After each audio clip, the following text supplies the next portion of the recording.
Have you ever thought about what 2024 had to offer?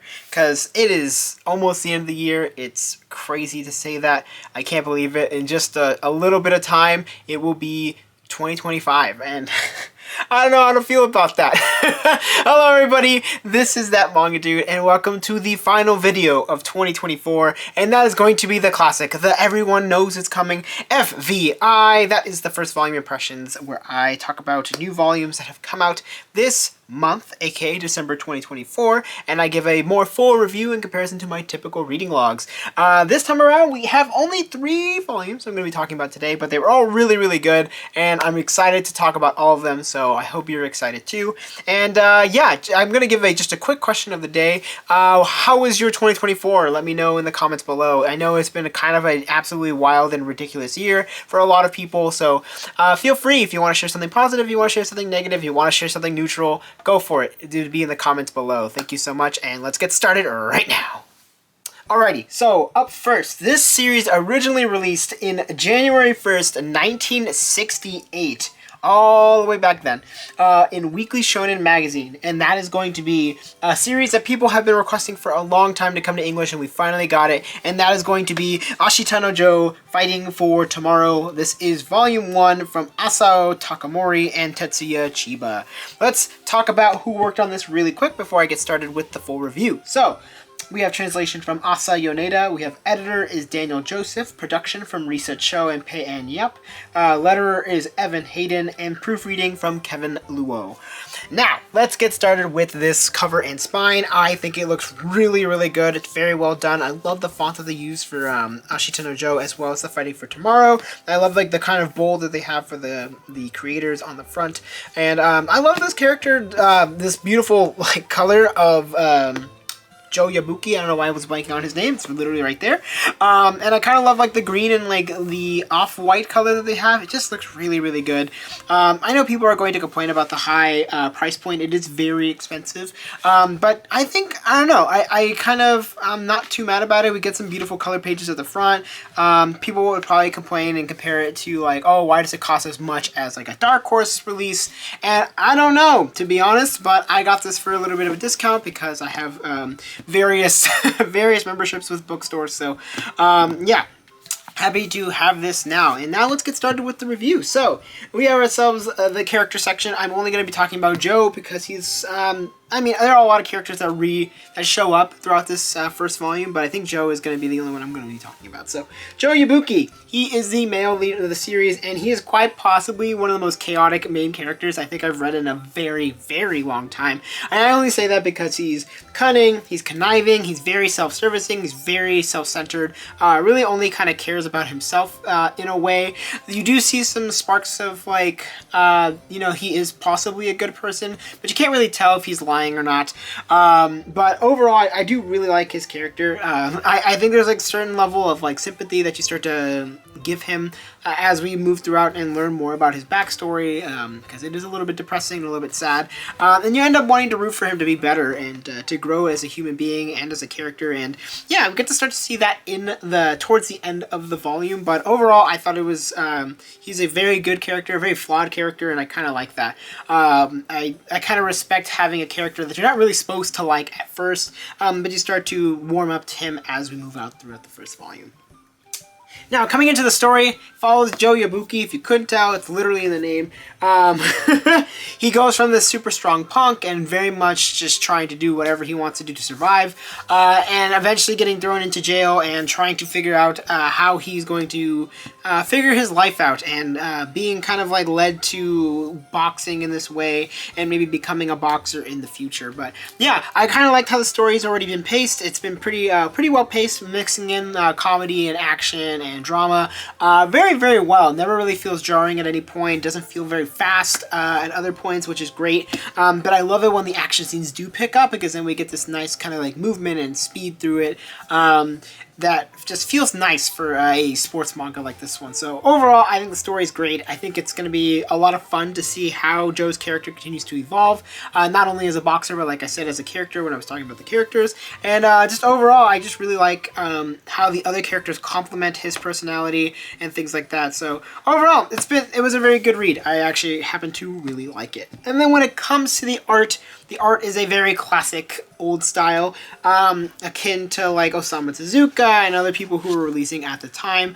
So there's a lot of great faces, a lot of great character designs. I love the paneling. The paneling is great. The action scenes, like I mentioned, are really well done, as well as the crowd scenes. The crowd scenes are great. A lot of very, very, very beautiful panels. Great lettering as well. So good on you for making some great lettering for the English release. I loved it a lot.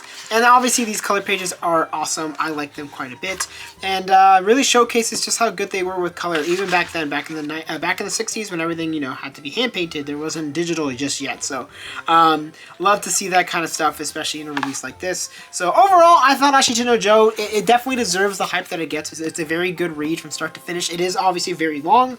And I think there's only going to be 3 volumes of this, but I think it's worth it. I know some people would say, oh, just get it cheaper because, it's like just like some pretty light paper and a normal hardcover. So I don't know. That's up to you if you want to spend the money on it. I thought it was worth it, but that's just me personally. So yeah, overall, Ashita no Joe, I highly suggest picking up and checking out. Alrighty, so our next series originally released in Shogakukan's Sunday Webry, which is a online platform for reading manga, back in November of 2017, and we got it released here in English in December of 2024, and that is going to be Rainbows After Storms from Luca Kobachi. Let's talk about who worked on this really quick. We have translation from David Evelyn, touch-up art and lettering from Annalise Ace Kreisman, design from Alice Lewis, and editor is Jack Carrillo Concordia. Let's talk about this spine and cover, and yes, I'm going to talk about how this is just the one style I really don't like, which is the white background with the characters. I don't like these styles. I just think it's really boring. Not necessarily the most interesting, but I will say I like the touch of the rainbow that's in the Rainbows After Storms, and I like that it has this kind of like written style to the font. So that's kind of neat, but overall, yeah, this is a very much an underwhelming cover and spine. Now, let's talk about these characters. There are 2 of them. So one of them is Nanoha. This is going to be her and this girl right here. She is one of the female leads. She's the bubbly, charismatic, very sociable character. Yeah, definitely just a lot more outgoing when it comes to wanting to share her relationship with this girl, who we'll talk about later.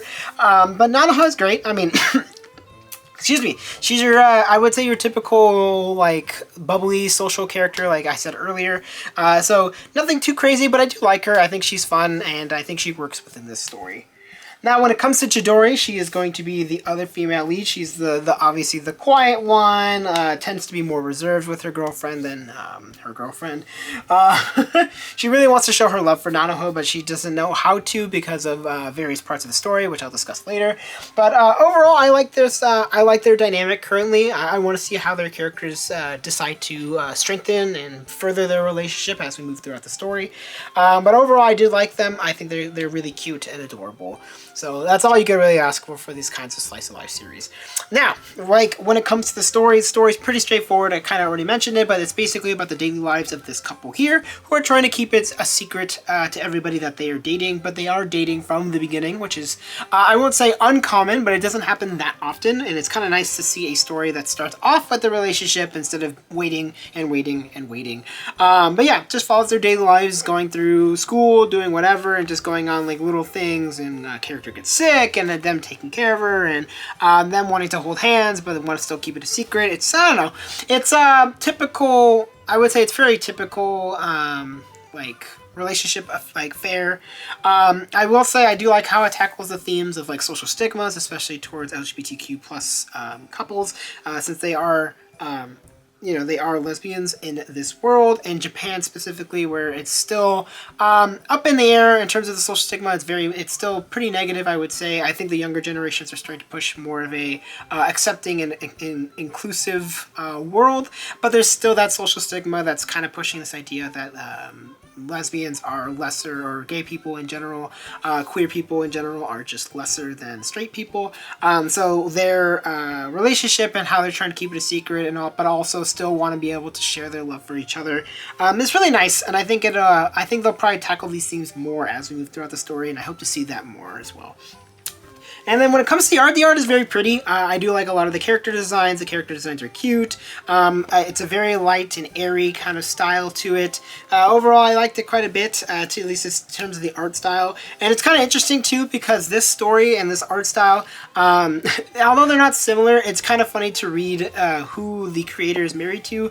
The creator is married to the creator of Komi Can't Communicate, and you can kind of see the similarities, especially when it comes to how the stories are told, because the stories are very short, bite-sized little moments. So it definitely feels like they're rubbing off on one another, at least the two creators, as they're creating their stories. So it's kind of funny to read that just in general, because they are very similar in that aspect. But yeah, overall, I thought it was a nice read. It's not going to blow you away. I wasn't completely blown away by it, but I thought it was cute, and it's nice to always have more LGBTQ plus stories out in English so people can be able to enjoy, empathize, sympathize with these characters. So yeah, it was a nice read.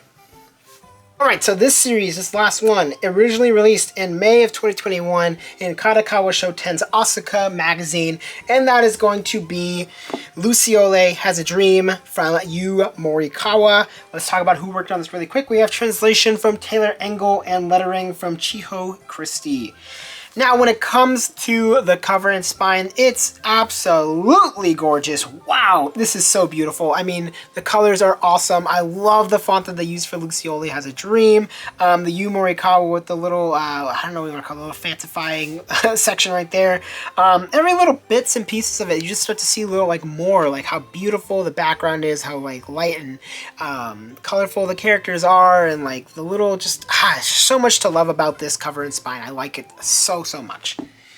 Now, when it comes to the characters, there are two of them, and they're going to be the two characters on the cover. We have Luciole, who is this character here. He's the main lead, the male lead, and the main lead of the series. Very thoughtful, observant young boy, and he loves to explore the world he lives in.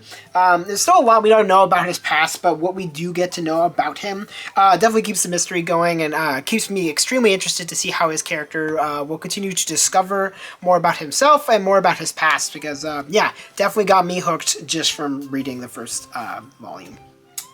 Now, when it comes to the second character, we have ourselves Claude. He is a mysterious man. He says he's a magician. He says he's been alive for 500 years, but he tends to be asleep most of the time throughout the series. And when he is awake, he doesn't really say much. There are a couple moments with him that definitely build into his mystery, especially of him being a magician. So I'm kind of curious to see how his character is also going to evolve and be shown throughout this series, because definitely got me extremely interested to see how these characters are going to work with one another. I like their dynamic already. We kind of meet them already when they're traveling together. So we don't really know. We do know things about how they met, but we didn't really get to see how they used to travel before. So when it comes to the story, it's about these two, and they're traveling around in what appears to be a post-apocalyptic world. They don't really explain per se what happened yet, but these people tend to be trapped in pods, like Luciole was, and he was woken up by Claude, and so now they're exploring this kind of rundown world, trying to figure out what is going on, what happened, and we as a reader get to watch it as well as this is all unfolding. It has a nice, bright, brisk pace to it. I think the pacing is done just perfect, because it's not super fast, because there's a lot of moments where characters aren't speaking, but you get to just absorb just how beautiful the art is around everything. So I just love how the story is told and how we're keeping the mysteries there, while still answering some here and there, kind of sprinkling just enough so you keep interested, so you pick up the next volume, and you gotta love that for that. When it comes to the art, it's absolutely gorgeous. I mean, I already flipped through it. The backgrounds are super gorgeous. The character designs are really cool. There's a lot to love with it. The paneling is also fantastic. A lot of great paneling. I don't know. I just loved it quite a bit. It's like this right here. It's just so beautiful. I don't want to spoil it too much, so I'm not going to flip through anymore. But overall, Luciole Has a Dream was fantastic. I think it's definitely worth a pickup. I know that the series is on an indefinite hiatus at this point. But to be fair, even just reading the first volume, I think you're going to have a very, very, very good time with it.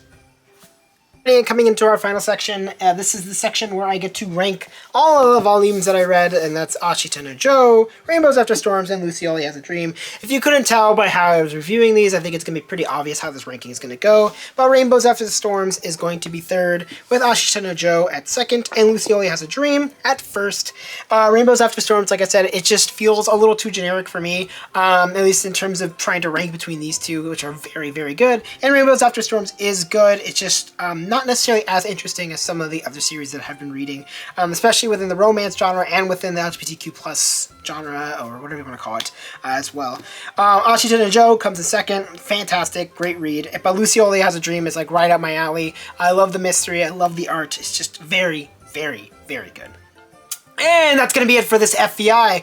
Have you checked out any of these volumes already? Let me know in the comments below how you feel about them, or are you going to pick up any of them for yourself? Let me know in the comments below. And thank you for checking out the final video of 2024. It means so much to me. 2024 was absolutely remarkable, fantastic, and I can't thank you guys enough for making this year the best that it's been on YouTube since I started, which, I mean, I feel like it's going to be like that every year, but we'll see. Thank you so much. You can like, you can comment, you can subscribe. Those are all amazing things. I really appreciate it when you do those things. You can join my membership for just a few pennies.